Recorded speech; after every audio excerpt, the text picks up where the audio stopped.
Hi, I'm Phil Frieda. Welcome to a video portion of my column, Practical Science, which can be found on patch.com.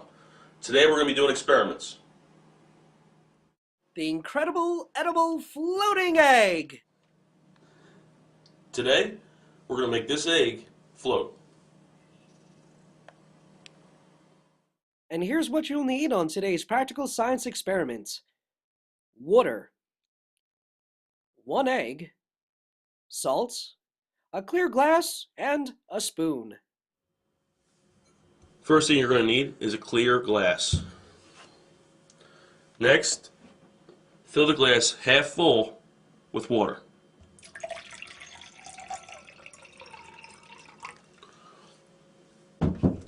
Now we're going to add 6 tablespoons of salt.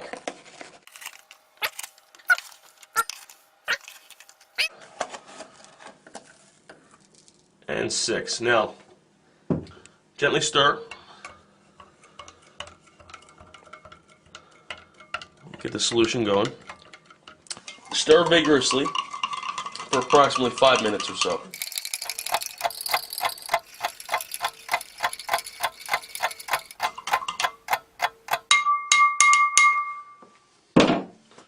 Next is the most important part. You have to fill up the glass with regular tap water. Now, the way to do it is very slowly, and not to jostle the mixture below. Just like this.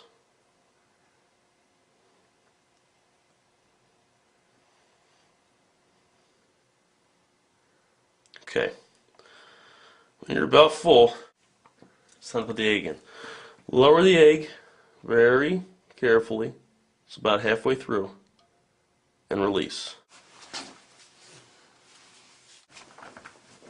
Your egg should be floating.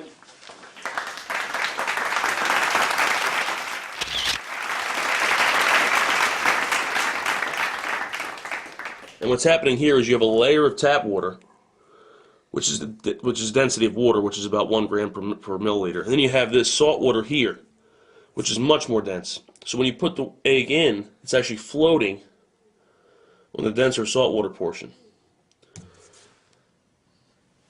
That's how you make an egg float.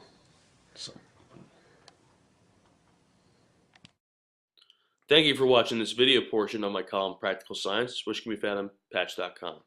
Stay tuned for more experiments, which will be posted soon.